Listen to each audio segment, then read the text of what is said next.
안녕하세요. 선예의 건축 이야기 선예 이모부입니다. 이모부.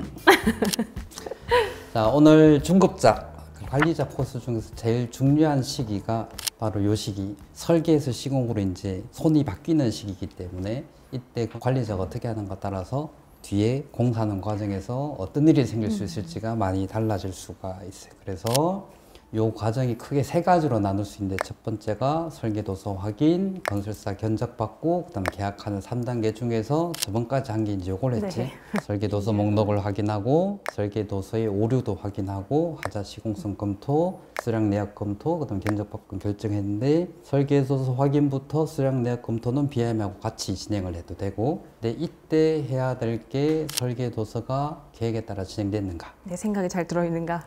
이 설계가 네 생각하고 맞아야지. 네. 그래야지 그걸 가지고 공사를 하는 거니까 우선 계획하고 설계가 맞는지를 확인하는 게 첫 번째. 그리고 이걸 공사를 해야 되는데 이 설계 도면이 견적하고 시공이 가능한 설계 도면인지를 확인하는 단계가 이제 이때 필요한 거야. 자, 여기까지는 이제 저번 강의에서 얘기했고, 이제 오늘 할 거는 이제 건설사 견적을 할 건데, 네. 건설사 견적도 이제 6단계. 첫 번째가 견적 조건 결정, 두 번째가 공례역서 작성, 견적서 배포하고, 문의사항 답변하고, 견적 검토, 예비업체 선정, 예비업체 미팅, 최종업체 선정까지가 이제 두 번째. 그리고 또 하나 할 게, 이제 견적을 받으려면 견적을 낼 업체들을 풀을 미리 확보를 해야 되잖아, 그치? 이 두 가지를 동시에 한다는 그치, 이 거죠? 두 가지를 동시에 하는데 오늘 할 거는 견적 조건 결정을 할 거야. 근데 이 전체 과정이 계약에 따라서 공사를 해줄 건설사를 찾는 과정이기도 하고, 변수를 줄이고 리스크를 줄이는 과정. 이 기간 안에 최대한 변수하고 리스크를 줄여놔야만이 공사할 때 숨을 쉴 수 있다.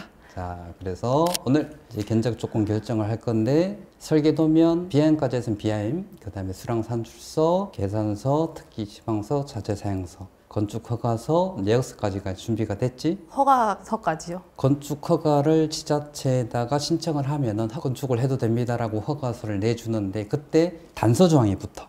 그러니까 허가를 해주는데 그 대신에 이거를 하세요. 그래서 이제 행정 안내문이라는 형태로 나오게 되는데, 허가서가 왜 들어가야 되는가 하면 허가서에는 돈이 들어가거든. 예를 들면 하수관 주변의 하수에 CCTV 촬영을 해라, 도로를 새로 포장을 해라, 이런 것들이 허가 조건서에 들어가. 당연히 견적받을 때 같이 받아야 되니까 허가서도 필요한 거야. 그래서 여기에다가 이제 오늘 할 게 견적 조건서를 만들어야 되고, 건설사한테 견적받기 위한 공례역서로 수정하는 작업. 그러면 오늘 견적 조건서를 만들어 볼 건데 총 5가지. 첫 번째가 공사비를 어떻게 줄 것인가, 두 번째가 보증을 어떻게 받을 것이냐, 세 번째가 어디에서 어디까지 견적을 내달라고 할 것인가, 네 번째가 견적 낼 때 어떤 기준으로 내주는가, 그리고 특기사항, 그리고 견적 일정까지 해서 언제까지 견적을 받겠습니다, 내가 언제까지 건설사를 선정하겠습니다를 알려줘야지 공정표를 받을 수 있어. 총 5가지가 결정 조건서에 들어가야 돼. 자, 그러면 첫 번째 공사비 지급 방법을 알려주기 전에, 공사비의 종류는 3가지가 있고, 선급금이 뭐지? 이제 공사 들어가기 전에 자재를 사야 되잖아요. 미리 사라고 이제 건축주가 주는 돈. 정확히 하면은 건설사가 자재를 구매하거나 하도급 계약을 위해서 건축주가 건설사에게 먼저 지급하는 금액을 선급금이라고 해. 보통 부동산 계약할 때 계약금 걸잖아, 그지? 네네. 건설에서는 그게 선급금이야. 그래서 선급금은 계약 금액의 몇 프로다라고 결정하고 조건서에 들어가야 되는 거야. 그럼 기성금은? 일한 만큼 주는 돈인 그치. 거죠. 뭐 일정 기간 동안에 일한 공사에 대해서 건설사한테 지급하는 금액인데, 이것도 조건서에 몇 개월에 1회, 기성검사 후 며칠 이내. 기성검사 며칠 이내도 넣어야 되는 거군요. 그치. 왜냐하면은 뭐 2개월에 1이라고 하고 네. 며칠 내에 준다는 내용이 없으면 언제 받을 건데. 그래서 몇 개월에 한 번씩, 그 다음에 검사 후에 며칠이라는 내용이 들어가야 돼. 잔금은 공사가 완료된 후. 그치. 공사가 완료된 후에 지급하는 금액이고, 이것도 마찬가지로 계약 금액의 몇 프로, 그다음에 준공검사 후 며칠 이내에 지급한다는 게 들어가야 되는 거야. 자, 이렇게 해서 공사비 지급 방법 3가지를 결정을 하게 되는데, 왜 이걸 할까? 견적 조건을 할 때. 원래 견적 뿌릴 때 조건을 동일하게 해야지 견적 맞춰서 비교할 수 있다고 했잖아요. 그치. 그래서 하는 거예요. 맞아. 근데 이게 변수하고 리스크를 없애는 과정인데, 지금 잡았던 견적 조건이 계약서에 그대로 들어갈 거야. 그러니까 이제 공사비 지급 방법, 보정 조건 이런 것들이 계약서 값지에 그대로 들어가. 보정 조건 몇 프로 할 건지, 공사비 지급 조건 얼마를 할 건지를 미리 결정을 해놓으면 뒤에서 협상할 일이 전혀 없는데 앞에 하지 않고 뒤로 일을 미루는 순간부터 내가 리스크하고 변수를 안고 가야 된다는 거예요. 그리고 두 번째가 가장 유리하게 견적을 받기 위해서. 아무래도 도장 찍기 전이 유리하니까요. 그치. 견적을 받기 전에 내가 원하는 최대한의 유리한 조건들을 조건에 만들어야 되는데 거기에서 이제 내가 최대한의 유리한 조건이라고 해서 건설사한테 불리한 조건이 아닌 거야. 자, 그거는 내가 좀 이따 얘기해 줄게. 자, 그리고 이제 공사비 지급 방법에 따라서 견적 금액이 달라. 심한 경우는 10%씩 다른 경우도 있어. 왜죠? 내가 외상으로 물건 사는 거하고 현금 주고 물건 사는 거 가격이 틀리듯이. 자, 그러면은 보통 이제 견적을 받을 때 어떤 순서로 받는가 하면 건설사는 자재업체하고 하도급 업체한테 견적을 받아서 취합하고 조정을 해서 건축주한테 견적서를 제출하는 거예요. 그래서 현장 하나의 견적이 딱 시작되는 순간 만약에 10개의 건설사가 견적을 낸다. 그러면 한 개의 건설사당 한 10개, 20개의 하도업체, 자재업체한테 견적을 받거든. 그러면 100개에서 200개의 하도업체들이 이 견적에 뛰어드는 거야. 네네. 현장 하나 시작할 견적 받을 때마다. 그러면 공사비 지급 방법에 따라서 견적 금액이 선급금 예를 들면 선급금을 지급하지 않으면 공사비는 당연히 올라가죠. 자재 같은 경우 외상으로 사거나 아니면 한 달 뒤나 두 달 뒤 이렇게 지급하는 조건으로 자재를 사와야 되는 거기 때문에 공사비가 올라가. 기성금 같은 경우도 기성금이 늦게 지급되면 이것도 공사비가 올라가. 기성을 3개월에 한 번씩 주겠다. 그러면 첫 번째 달 일한 공사비는 2달 뒤에나 받는 거잖아, 그지? 그죠. 그러면 2달 뒤에 내가 대금 지급 조건이 안 좋으면 내가 어디서 대출을 받아서 하도업체한테 주거나 하도업체는 돈을 다 받아야 되거든? 내가 일한 만큼 그날 들어오는 작업자들 당일 일을 주거나 한 달에 한 번씩 일을 줘야 되는데 그걸 못 주면 내가 어디서 돈을 꼬아오거나 다른 현장 돈을 가져오거나 해야 되기 때문에 공사비가 올라가. 잔금 같은 경우도 잔금 비율이 높으면 공사비가 올라가. 이유가? 그것도 기성금하고 마찬가지야. 예를 들어서 잔금 비율을 30%로 해놨어. 네. 그러면 아까 본 것처럼 준공 검사 후 며칠 내에 네. 그치 지급을 하는데 30%를 뒤로 미뤘으면 마감 공사들은 한 3개월을 돈을 못 받는 거야.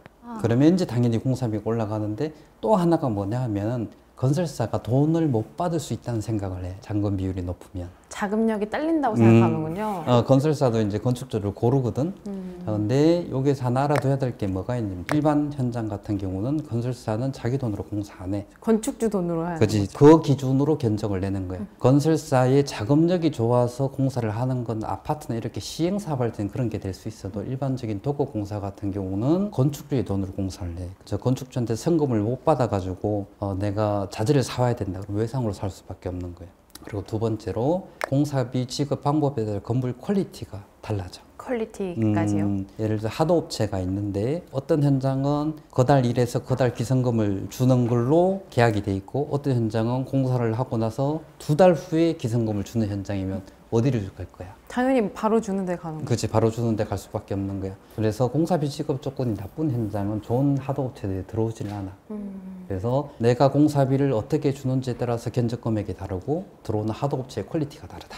그 다음에 그러면 공사비를 어떻게 하면 가장 낮게 받을 수 있는가 하면 선급금은 계약 금액에서 한 10%에서 20% 사이를 주는 게 좋아. 범위가 여러 개인 이유가 있나요? 왜냐하면 현장마다 좀 다르거든. 일반 현장은 10%만 줘도 되고 철골 현장은 20%.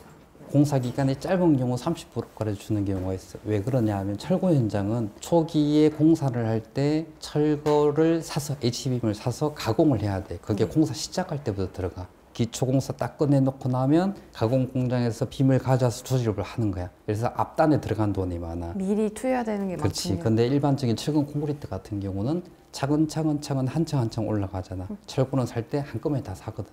그래서 선급 금액이 철골 현장은 20%. 그리고 공사 기간이 아주 짧은 경우 3개월짜리 현장이면 10%만 주면 1주, 2주 자재 사거나 한 것밖에 충당이 안 되거든. 그래서 기간이 짧으면 선급금이 올라갈 수도 있어. 자, 기성금은 가장 좋은 게 한 달에 한 번. 그치. 기성검사 후 7일 이내에 주는 게 가장 좋다. 잔금은 계약 금액의 10%, 준공검사 후 7일 이내. 그러니까 잔금은 항상 남겨놓는 게 좋아. 제일 적정한 비율 정도가 10% 정도야. 사실 요거 말 안에 이만한 안에 내용들이 들어있는데 그거는 다음번 계약서 할 때 왜 이렇게 7일이나 돼 있는지 내가 설명을 한번 해줄게. 자, 이제 두 번째 보증 조건. 이거는 뒤에 딱지가 얹을 정도로 내가 들었죠. 몇 년째 계속 얘기를 하고 있지. 자, 계약이행 보증. 건설사의 비책, 건설사의 책임으로 계약을 건설사가 이행하지 못하는 경우 건축주의 피해를 보상하는 게 계약이행 증권이야. 그러면 이제 전제 조건이 두 개가 있지. 건설사가 책임이 있어야 돼. 네. 두 번째로 그 책임으로 해서 공사를 계약을 이행 못할 때 쓸 수 있는 거야. 건설사가 책임이 없으면 못 쓰는 거죠. 못 쓰는 거야. 계약을 이행을 계속하면 못 쓰는 거죠. 그치. 그래서 전제 조건이 건설사의 비책으로 건설사가 계약을 이행하지 못할 때 쓸 수 있는 게 계약이행 증권. 자, 이것도 마찬가지로 계약 금액의 몇 프로라고 정해야 되고, 성급금 보증 뭐지? 제가 아까 성금 줬잖아요. 자재 사라고. 그거에 대해서 이제 보증을 해주는 거죠. 혹시 다른 데 쓰지 않을지. 그래서 이것도 건축주가 지급한 성급금에 대한 보증이고, 이것도 마찬가지로 지급하는 성급금만큼 보증서를 꺼내야 돼. 자, 그런데 순서가 있을 수 있을 거야. 돈을 먼저 주고 보증서를 받을까? 보증서를 받고 성급금을 줄까? 받고 줘야죠, 성급금을. 그래야지 건축주인 저는 마음이 놓이지 않을까요? 아, 마음에 놓이는 거에 문제가 아니고, 성급금 보증서를 받지 않고 성급금을 주면 네. 보증을 못 받아. 그러니까 성급금을 먼저 주고 보증서를 받게 되면 그 보증서는 그 성급금 보증을 안 해줘. 그러니까 순서가 그런 거야. 그래서 특히 건축은 순서를 어떻게 하는가 따라서 내가 보증이나 보상을 받을 수 있는 게 있고 없는 게 있어. 그래서 순서를 잘 맞춰서 해야만 가능. 그래서 성급금 보증은 성급금 보증서를 받고 성급금을 줘야만 여기에 대한 보증을 보증기관에서 해줘. 자, 그러면 하자이행 보증. 이제 건물 다 짓고 하자가 발생했는데 그걸 건설사가 케어를 해줘야 되잖아요. 안 했을 때 이 보증증권으로 하자 처리하세요. 맞아. 공사가 완료된 후 발생한 하자에 대한 보증인데, 이제 어떤 경우가 생길 수 있는가 하면 건물을 다 짓고 나서 하자가 생겼어. 근데 건설사가 부도가 나거나 하자를 못 해주겠다 했을 때 건축주는 하자를 어떻게든 처리를 해야 되잖아, 그지? 네. 그럴 때 하자행 보증이 있다라고 하면 보증서를 끊어준 기관에다가 보증서를 주고 하자 금액만큼 보상을 받을 수가 있는 거야. 이것도 마찬가지로 계약 금액의 몇 프로라고 하는 거고, 지체 상급률하고 대가지연 이자율은 보증 조건은 아니지만 그만큼 중요하기 때문에 여기다 놓는 거야. 네. 자, 요거는 건설사가 계약일 내에 준공을 못하는 경우 내는 게 지체상금. 네, 그만큼 지체했으니까 공사가. 건축주가 공사비를 일자 내에 지급하지 못하는 경우 내는 게 대가지연 이자. 그래서 요 두 개는 유리 같아. 내가 돈을 늦게 지급한 거에 대한 이자율하고 건설사가 공사를 늦게 한 거에 대한 지체상금하고 유리 같다. 그렇게 맞춰야 되는데 실제로는 차이가 커. 이 유를 같이 맞췄을 때 건축주가 돈을 늦게 줬을 때와 건설사가 공사를 늦게 했을 때 동일한 율이라고 하더라도 받는 보상 금액 자체가 달라. 요 율이 같다고 하더라도. 왜냐하면 대가지연은 기성금을 늦게 준 거잖아, 그지? 네. 그러면 10개월짜리 공사에 공사비가 10억인데 한 달 기성금액을 늦게 줬으면 1억에 대한 대가지연 이자를 줘야 되잖아. 네. 지체상금은 공사가 늦어졌을 텐데 그때는 계약 금액에 대한 거야. 10배의 차이가 있는 거야. 그래서 율이 같다고 하더라도 지체상금과 대가지연 이자는 몇 배가 차이가 난다. 자, 그러면 견적 조건의 보증 조건을 결정해야 되는 이유가 뭐냐? 이것도 마찬가지로 변수와 리스크를 없애는 과정이고, 지금 결정했던 것들이 계약서에 그대로 다 들어갈 거야. 그래서 아까 대금 지급 조건과 보증 조건 요 두 가지는 계약서 값지에 그대로 다 들어가. 그리고 계약과 공사 과정 협상을 최소화하기 위해서고, 계약의 안정을 확보하기 위해서. 사실 이게 최후의 보루야, 건축주한테는. 이거 없으면 와르르 무너지는 거네요. 이거 없으면 공사하지 말라고 하고 싶어. 그래서 또 하나는 건설사가 견적을 낼 때 보증서 발급 못하는 업체는 견적 내지 말아라는 얘기야. 근데 이제 이걸 제시를 안 하고 하는 경우에 어떤 문제가 생기느냐 하면, 견적 조건에 보증서 뭐라고 적혀 있지 않으니까 건설사들이 견적을 낸단 말이야. 이제 협상 다 해서 공사비까지 다 조정하고 계약서 값지 쓰려고 할 때 계약이행증권 몇 프로 해주세요, 승권 보증 몇 프로 해주세요라고 했는데 건설사가 저희 안 되는데요? 라고 하면 어떻게 해야 돼? 그럼 바꿔야 되잖아요. 고민하겠지. 지금 내가 이 긴 시간 동안 협상을 해서 여기까지 왔고 손발을 다 맞춰서 왔는데 이 업체가 보증서를 못 끊어. 못 끊고 내가 이때까지 왔다는 얘기는 신뢰감을 그만큼 형성을 했다는 거거든. 그리고 건설사도 그만큼 건축주한테 신뢰감을 보였으니 여기까지 왔겠지, 그지? 그러면 내가 이 사람하고 보증서 없이 계약해도 될까 아닐까를 고민을 해. 사실 고민을 하면 안 되는 거야. 보증서를 못 끊으면 계약을 하면 안 돼. 가족하고 계약하더라도 보증서를 받아야 돼. 그래서 보증서 발급받지 못한 업체들은 견적내지 마라 라는 얘기하고 똑같은 거야. 견적 조건에다가 보증 조건을 적어 놓는 얘기는. 그래서 가끔 가다 보면 우리도 보증서 때문에 입찰에 참여 못한 업체들이 꽤 많이 있어. 오. 근데 이거 보증서를 끊어주지 못하는 이유가 있어요? 보증 사고가 있거나 이런 것 때문에 보증서를 발급받지 못하는 업체가 있어. 자, 그러면 보증 조건을 어떻게 해야 돼? 계약이행 보증은 계약 금액의 10%, 선급금 보증은 선급금을 준 만큼, 하자행 보증은 계약 금액의 3%. 3%. 그 다음에 취재상금률 대가지연 이자율은 연의 18%. 이렇게 잡으면 된다.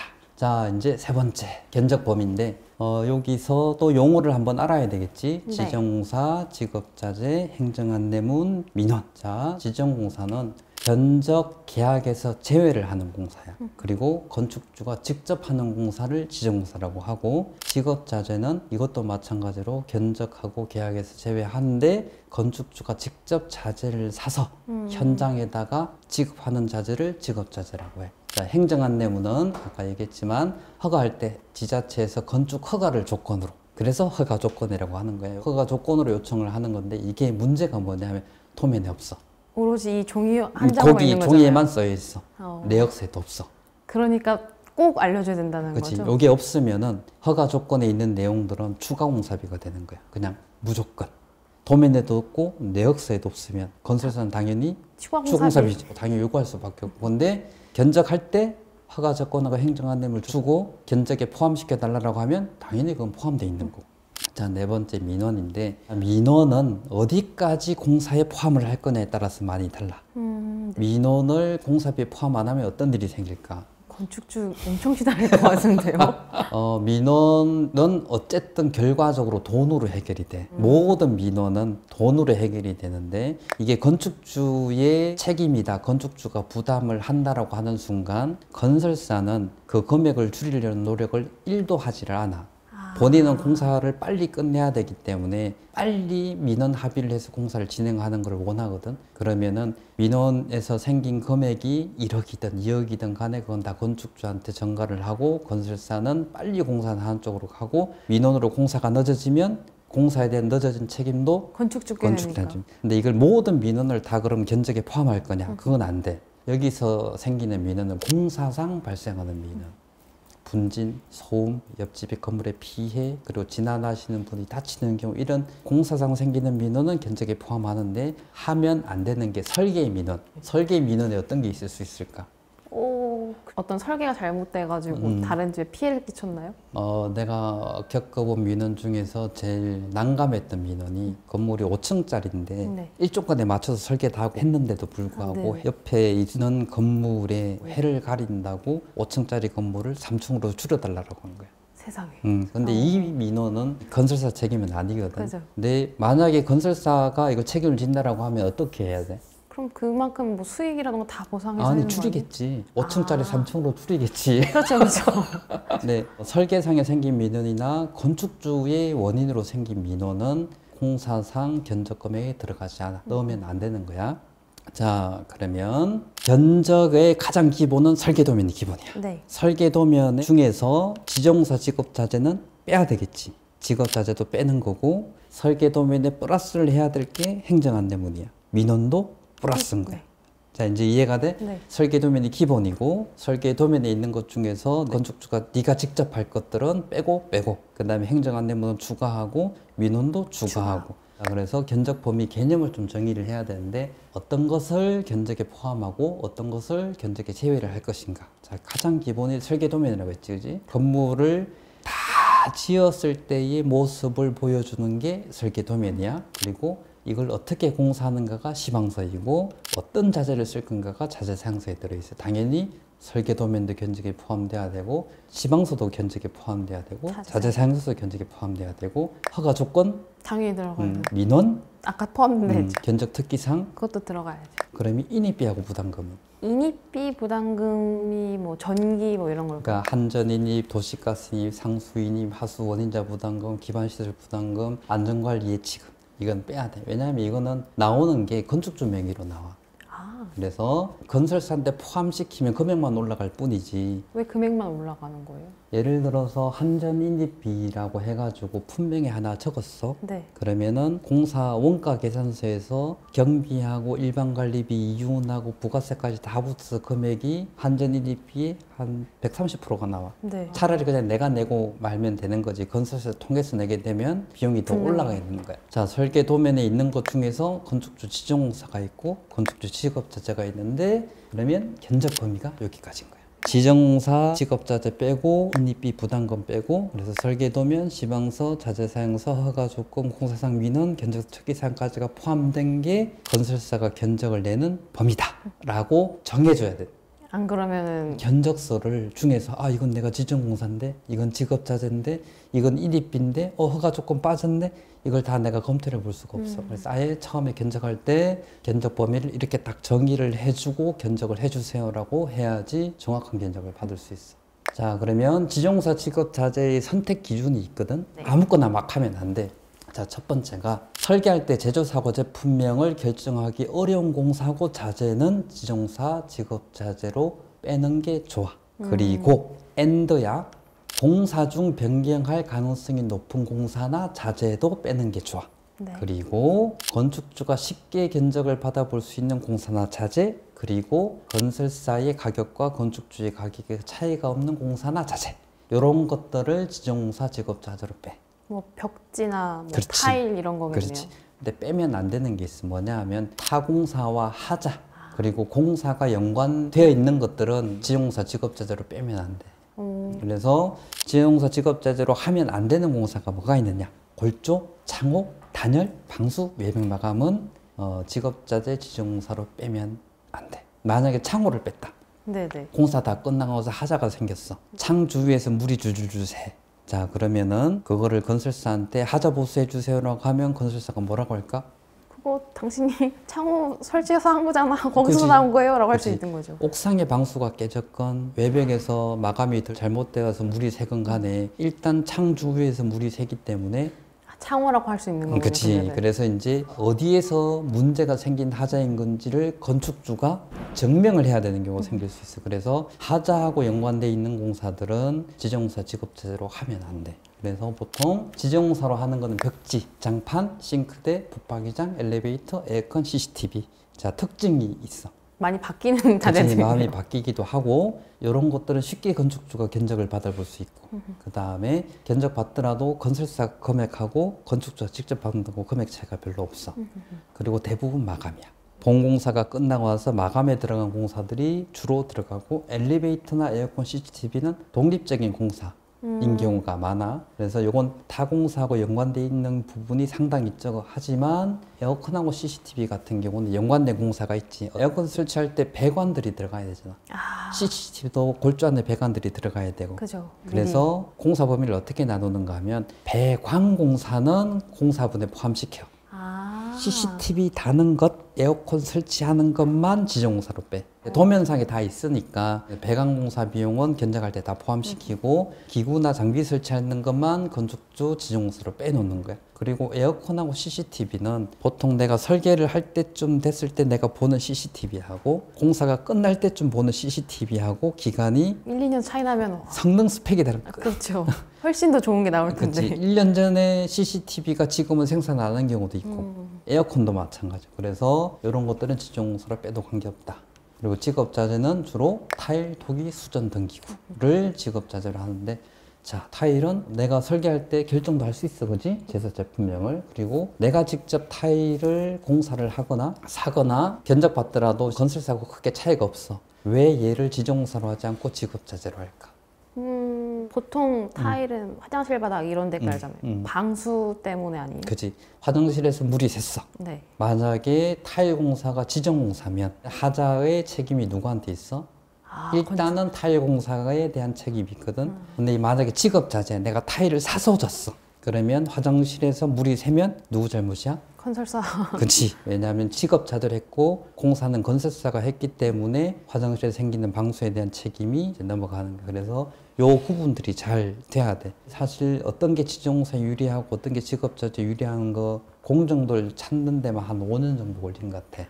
이걸 했을 때 이런 하자가 생기고 이런 게 문제가 생기고 했다 보니까 요렇게 해놓으면은 공사할 때 건축주는 내가 원하는 자재를 쓸 수 있고 내가 원하는 장비를 쓸 수 있고 디자인도 내가 고를 수 있고 거기에 대한 선택권하고 결정권을 얻는 대신에 공사할 때 내가 조금 번거롭지. 왜냐하면 이런 업체들 견적 받아보고 골라야 되니까. 하지만 이 방법이 나은 거야. 대신 분쟁도 안 생기죠. 그치, 분쟁이 안 생겨. 건설사도 이걸 좋아해. 왜냐하면은 이거 하나하나 고를 때마다 호불호가 많이 갈리잖아. 그래서 견적할 때 예를 들어서 무슨 벽지라고 해놨는데 공사할 때 그 벽지를 건축주가 쓸 확률은 제로거든. 근데 그걸 넣는 고생을 해야 되는 거잖아요. 근데 그거를 건축주가 고르려면 어떻게 해야 돼? 정말 많은 벽지들 중에서 고르고 그다음에 견적을 내고 하는 번잡한 과정들을 다 거치기 때문에 이 공사가 공사에 포함 안 됨으로 인해 가서 공사 기간도 짧아지고 그리고 건축주는 나의 선택권이 생기는 거고 그래서 지정공사 직업자는 이렇게 하는 게 좋다. 네. 자, 이제 견적 기준 8가지의 견적 기준과 한 가지 특기사항이 있어.